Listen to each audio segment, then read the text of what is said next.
اعوذ باللہ من الشیطان الرجیم بسم اللہ الرحمن الرحیم الحمدللہ رب العالمین والصلاة والسلام علی النبی وآلہ۔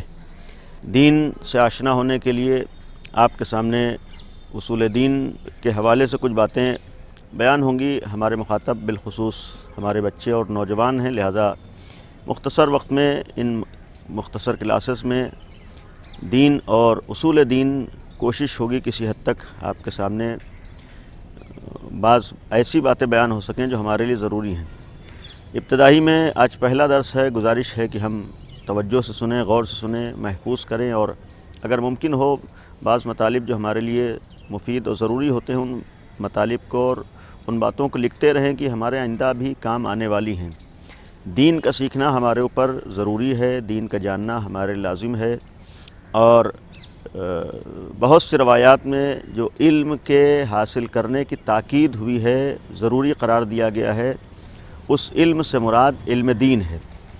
یعنی ہم کو علم دین کی طرف توجہ دینا ہے، علم دین سیکھنا ہے، اور دین سے متعلق وہ باتیں جن کا جاننا ہمارے ضروری ہے، جن کو ہم عقائد کہتے ہیں، یا پھر اس کے بعد کی منزل ہے اعمال کی، اس میں بھی ہمارے لیے ضروری ہے کہ ہم توجہ دیں اور سیکھیں۔ لہذا آپ کے اوپر ضروری ہے، واجب ہے کہ دین و مذہب معلوم ہو۔ آج ہم اگر شیعہ ہیں، آج اگر ہم مسلمان ہیں، آج اگر ہم مذہب اہل بیت سے وابستہ ہیں، تو اس سوشل میڈیا کے زمانے میں اور اس ترقی یافتہ دور میں ہمارے لیے کافی نہیں ہوگا کہ ہم کہیں کہ ہم مسلمان گھر میں پیدا ہوئے ہیں لہذا مسلمان ہیں، ہم شیعہ گھر میں پیدا ہوئے ہیں لہذا ہم شیعہ ہیں، ہم نے تو بہت سی باتیں سن رکھی ہیں۔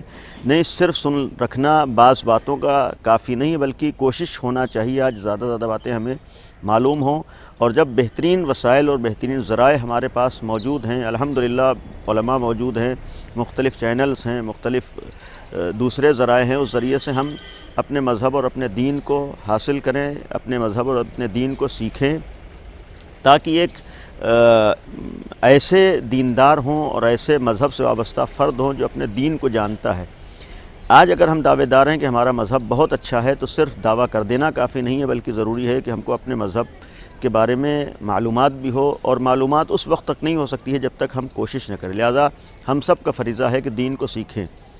بات آتی ہے سب سے پہلے دین ہی کے سلسلے میں۔ خود دین کی علماء نے جو تقسیم کی ہے، اصول دین اور فروع دین، یعنی دین کے دو حصے ہیں۔ ایک دین کا بیس ہے، بنیاد ہے، جس کو ہم دین کی جڑیں کہتے ہیں، اور پھر دین کی شاخیں ہیں، فروع دین جسے کہا جاتا ہے۔ یعنی جب تک بیس نہیں ہوگا اس وقت تک ہمارے پاس کوئی دین نہیں ہے، جب تک کوئی بنیاد نہیں ہوگی۔ اسی لیے اسی اصول دین کو ہم عقیدہ بھی کہتے ہیں، ایمان بھی کہتے ہیں، یعنی عرف میں جو ہم بولتے ہیں عقیدہ اور ایمان، اور فروع دین اس کو اعمال کہا جاتا ہے۔ دین میں عقیدہ ہونا بھی ضروری ہے اور اس کے ساتھ ساتھ عمل ہونا بھی ضروری ہے، لیکن اصل اور بنیاد اور اساس اور بیس یہی ایمان ہے، اور ان دونوں کا آپس میں رابطہ اور تعلق یہ ہے کہ اگر انسان کا ایمان اور عقیدہ اچھا ہے تو پھر اعمال بھی اچھے ہوں گے، اگر ایمان و عقیدہ نہیں صحیح ہے تو اعمال بھی صحیح نہیں ہوں گے۔ لہذا ضروری ہے کہ ہم اصول دین کے اوپر توجہ دیں اور اصول دین کو سیکھیں، اصول دین کو معلوم کریں۔ ہم سب کا فریضہ ہے، آج ماں باپ کی ذمہ داری ہے، ماں باپ کا فریضہ ہے کہ اپنے بچوں کو دین سے آشنا کریں، دین کو سکھائیں، دین کو اہمیت دیں، اور دینی معلومات ہمیں ہونا چاہیے، اور صرف سنی سنائی حد تک نہ ہو، بلکہ آج کوشش ہونا چاہیے کہ ہم اپنے دین کو سیکھنے کے لیے تلاش و کوشش بھی کریں۔ آج بہت سے نوجوانوں کے ہاتھوں میں موبائل ہے، حتیٰ بچوں کے ہاتھوں میں موبائل ہے۔ اس موبائل کا استعمال جہاں ہم ان چیزوں میں کرتے ہیں جن کا کوئی فائدہ ہماری زندگی میں نہیں ہوتا ہے، جیسے ان چیزوں میں کرتے ہیں جو صرف تفریح کے لیے ہے، وقت گزارنے کے لیے ہے، گیم ہیں، مختلف وسائل ہیں جس کا ہم استعمال کریں، تو اس کے ساتھ ساتھ ہم کوشش کریں اپنے دین کو بھی سیکھیں، علماء سے رابطہ کریں، اس طرح کی تقریریں سنیں جس سے ہم دین سے آشنا ہو سکیں۔ لہذا یہ بھی ایک ذمہ داری سمجھ کر، فریضہ سمجھ کر ہمیں سیکھنا ہے۔ پہلی چیز ہے کہ ہم اگر دیندار ہیں تو ہمیں یہ پتہ ہو کہ ہمارا دین کیا ہے۔ یقینی طور پر دین صرف اسلام ہے۔ قرآن نے صاف صاف اعلان کیا ہے، جو قرآن حقانیت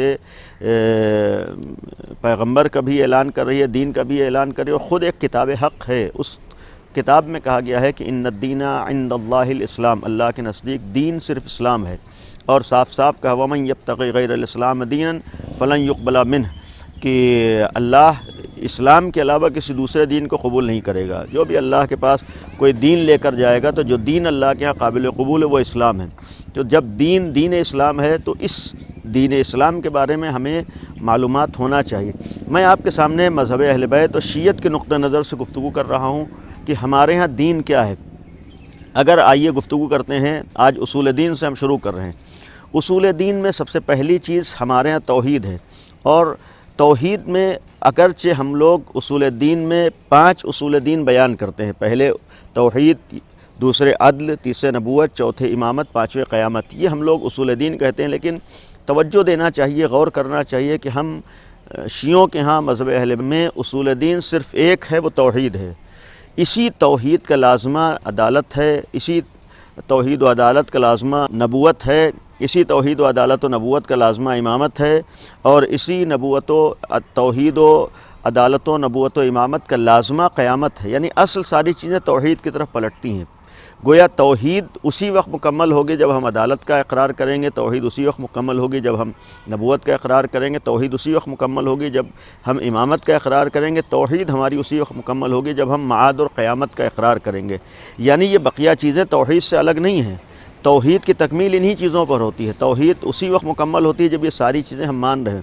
لہذا یہ بھی ذہن میں رہے کہ توحید میں صرف اللہ کا ایک مان لینا نہیں ہے، بلکہ توحید میں ان ساری چیزوں کا ماننا بھی ضروری ہے۔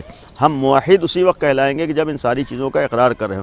تو سب سے پہلی چیز ہے توحید ہے۔ توحید کا مطلب ہوتا ہے کہ اللہ ایک ہے، لیکن خود اللہ کا ایک ہونا بھی صرف ایک اعتبار سے، ایک جہت سے ایک ہی معنی میں نہیں ہے، بلکہ اس کے مختلف معنی ہیں، اور مختلف اس کے مرحلے بیان کیے گئے ہیں، مختلف اس کے مراتب بیان کیے گئے ہیں۔ کیونکہ توحید کے مقابلے میں شرک آتا ہے، اور بدترین چیز شرک ہے۔ ایک انسان کی انسانیت کا تقاضا یہ ہے کہ وہ موحد ہو، توحید کا اقرار کرنے والا، اللہ کا ایک ماننے والا ہو۔ شرک انسانیت کے خلاف ہے۔ شرک ایسی مخلوق جسے اللہ نے عقل جیسی نعمت سے نوازا ہے، ایسی مخلوق اگر شرک کی طرف جا رہا ہو تو گویا اس نے اپنی انسانیت کو نہیں پہچانا ہے، اپنی عقل جیسی نعمت کو نہیں پہچانا ہے۔ شرک کے لیے قرآن نے یہ بھی جملہ کہا ہے کہ ان الشرک لظلم عظیم۔ اس سے خود ہم توحید کی عظمت کو سمجھ سکتے ہیں۔ توحید اتنی اہمیت رکھتا ہے قرآن کی نظر میں اور اسلام کی نظر میں، مذہب اہل بیت کی نظر میں، کہ شرک کو سب سے بڑا ظلم کہا ہے۔ یعنی اگر کوئی مشرک ہے، اگر کوئی شرک کی طرف جا رہا ہے تو وہ سب سے بڑا ظالم ہے۔ صرف بعض خاص کام ظلم نہیں، بلکہ یہ بھی ظلم میں آتا ہے۔ سب سے ان الشرک لظلم عظیم، خود قرآن کریم کی آیت ہے کہ اللہ سارے گناہوں کو معاف کر دے گا، ساری انسان کی خطاؤں کو معاف کر دے گا، لیکن صرف ایک عمل، ایک ایسا گناہ جسے ہرگز خداوند عالم معاف نہیں کرے گا، وہ شرک ہے۔ اس سے خود شرک کی مذمت اور شرک کی قباحت اور شرک کی برائی کا اندازہ کیا جا سکتا ہے، اور اس کے مقابلے میں توحید کی عظمت اور توحید کی اہمیت کو سمجھا جا سکتا ہے۔ ہم اگر مسلمان ہیں، ہم اگر دیندار ہیں، اگر ہمارا کوئی دین ہے، بلکہ میں اس سے بڑھ کر آگے ایک جملہ کہوں کہ اگر ہم انسان ہیں تو ہمارے لیے ضروری ہے کہ ہم توحید کے پرستار ہوں، ہم توحید کے بارے میں معلومات حاصل کریں، ہم اپنے کو شرک سے بچائیں۔ اس لیے کہ انسان اگر ایک ایسی مخلوق ہے جو تمام مخلوقات میں افضلیت اور اہمیت رکھتی ہے، تو اسی وقت انسان افضلیت اور اہمیت رکھتا ہے کہ جب ایسی ذات کے سامنے جھک رہا ہو اور ایسے کی عبادت کر رہا ہو جس سے اس کی عظمت اور اہمیت میں کمی نہ آ رہی ہو۔ اسی وقت انسان کی عظمت و اہمیت باقی رہ سکتی ہے کہ جب انسان ایسے کے آگے جھکے جو اس سے افضل ہو۔ کائنات میں اگر انسان سے کوئی ذات افضل ہے تو تنہا خداوند عالم کی ذات ہے۔ لہذا اسی سے معلوم ہوتا ہے کہ شرک کا مطلب کسی اور کو ماننا، خدا کو چھوڑ کر یہ اپنی ویلو اور اپنی اہمیت اور اپنی عظمت کو گھٹانا ہے۔ ہمارے لیے ضروری ہے کہ ہم توحید کی عظمت کو سمجھیں، توحید کی اہمیت کو سمجھیں، ہم شرک سے اپنے کو بچائیں۔ اور ایک جملہ آخر میں آج عرض کروں کہ شیعت اور مذہب اہل بیت کا امتیاز یہ ہے کہ یہاں سوائے توحید کے کچھ نہیں ہے۔ اگر کسی دین میں خالص توحید پائی جاتی ہے جس میں شرک کا شائبہ بھی نہیں ہے، وہ مذہب اہل بیت ہے۔ اہل بیت کی پوری زندگی توحید کا پرچم بلند کرنے میں گزری ہے۔ امیر المومنین سے لے کر 11ویں امام تک کی قربانیاں، حتیٰ پیغمبر اکرم سے آغاز ہو، خود پیغمبر اکرم کا مشن ہی کو 11 اماموں نے، اور آج پردہ غیب میں 12ویں امام جو بچا رہے ہیں وہ توحید تھا۔ خود جناب آدم سے لے کر خاتم تک توحید کے لیے دنیا میں تشریف لائے۔ آج ہماری ذمہ داری ہے کہ ہم توحید کو پہچانیں، ہم شرک سے اپنے کو بچائیں۔ یہ اسی وقت ہو سکتا ہے کہ جب ہمیں توحید اور شرک کے بارے میں پتہ ہوگا۔ کل انشاءاللہ آپ کے سامنے توحید کی وضاحت ہوگی، توحید کی اقسام بیان کیے جائیں گے اور توحید کے مراتب بیان ہوں گے۔ وآخر دعوانا ان الحمد للہ رب العالمین۔